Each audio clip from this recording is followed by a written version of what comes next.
What is going on, guys? DBG here, and in this video we are going to be talking about the top 5 players that you can buy for less than 5,000 MT in NBA 2K20 My Team.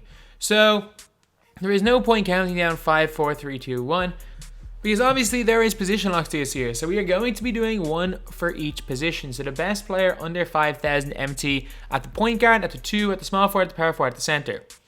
And I am recording this as of the 11th of September.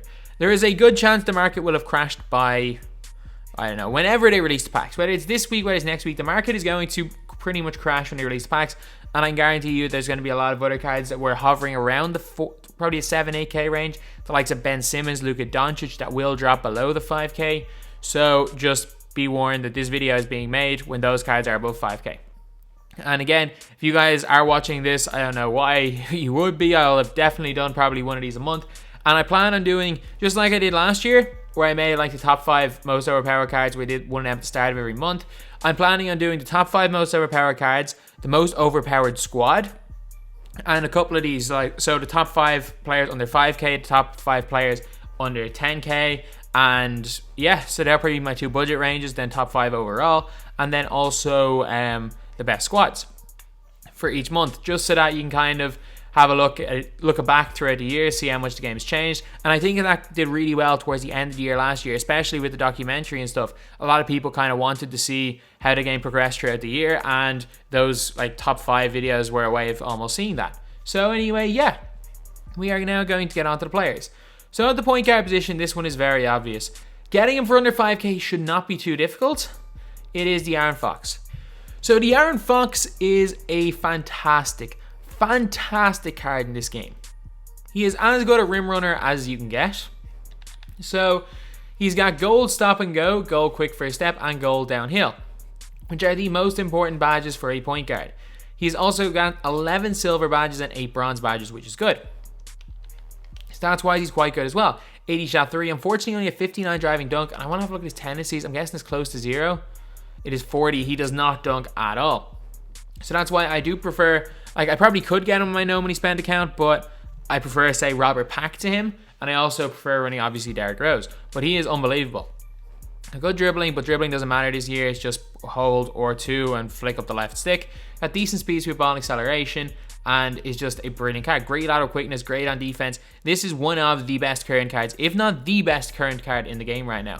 I've used all the amethysts except for Kevin Durant, and I don't like any of them. I'd take De'Aaron Fox over Steph Curry. Russell Westbrook, I'd take De'Aaron Fox maybe over Westbrook because Fox has got the 83 ball. I know it's not the biggest thing in the world, 3-point shooting, because no one can shoot them, but I think I'd take De'Aaron Fox over them, to be honest. So De'Aaron Fox has got one hot zone.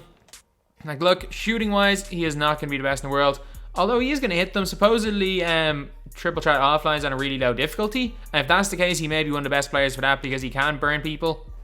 He can get the blow by. And he's also a decent enough shooter. I'm not going to be great with his release, but again, he is going to be a rim runner. I know he's dunking here. He's not going to dunk too much in a game. But he's going to be the type of player, just like a Derrick Rose, like a Bob Sir, where you literally just turbo by people, attack the basket, and get in. At the 2 guard, we are going to go with a bit of a weird one. So I could use D'Angelo Russell, but he's a little bit slow. Although his 3 ball's good, that doesn't make too much of a difference. Zach LaVine was another player I was thinking of getting, but I don't know.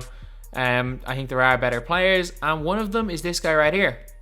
Going all the way down to gold here. I was considering putting Ray Allen because of how money his release is, but Shai Gilgeous-Alexander. I don't understand why his secondary position isn't point guard, but sure, look, it is what it is. He's 6'6", 80-79, so he's a really high rated gold. His badges are really good. So he's only got 3 silver badges, but they are quick first step and downhill, which is really, really nice. So he's got the 2 probably best badges in terms of rim running. And again, you don't need rim running from your 2 guard, but it's fairly decent if they're able to do it.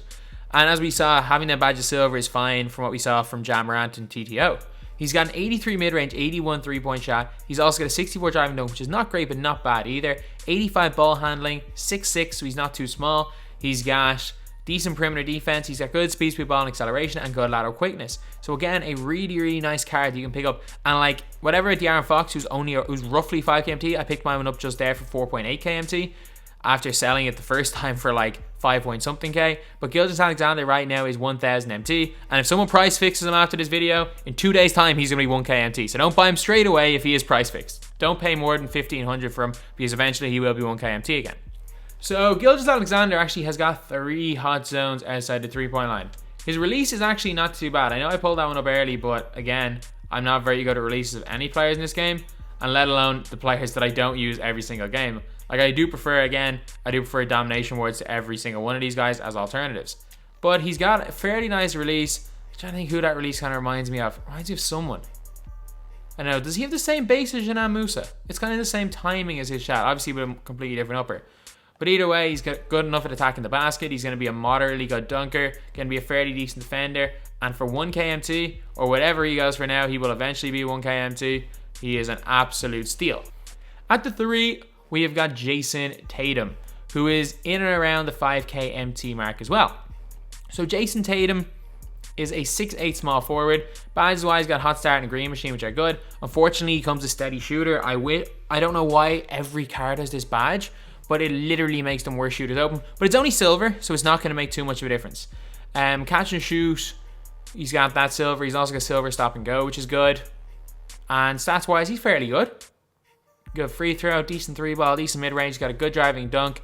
He's got decent ball handling. He's relatively fast, and yeah, for less than 5k MT, you're not getting much. Like, there are significantly better players that you can pick up through Domination and in the token market, but for less than 5k MT in the auction house, there's very, very little of note that's any good. Tatum is fairly decent.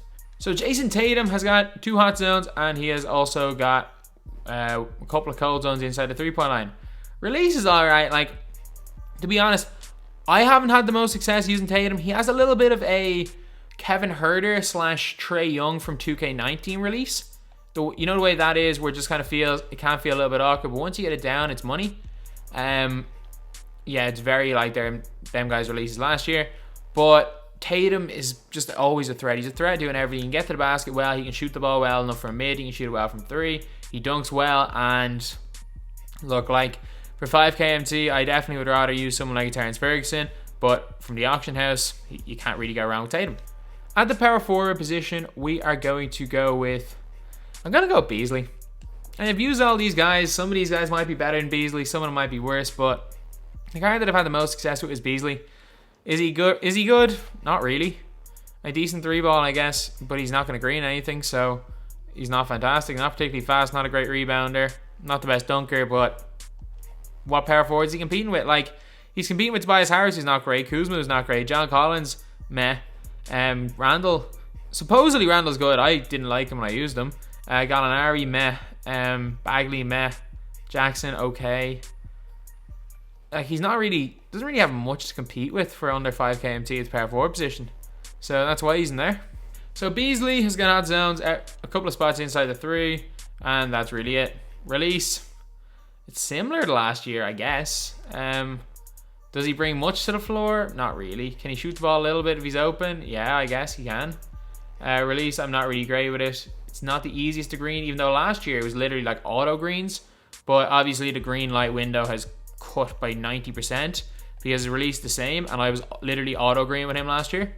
Or maybe without quick draw, it's just that it looks the same, but it's that slight bit slower. Going to the basket, he's alright, I guess. He can be a stretch 4, and there's not really much competition for him at this position, so pretty much here by default. And at the center position, we have got Shaq. So there's actually a lot of competition for Shaq. So there's Anderson Varejao, who's surprisingly good. There's Nikola Vucevic if you want a stretch 5. There's also Miles Turner, who's a great stretch 5. Marc Gasol is good. Hassan Whiteside is really good as a shot blocker. I'm trying to think who else there is. Rudy Gobert is really good, but I'm going to use with Shaq.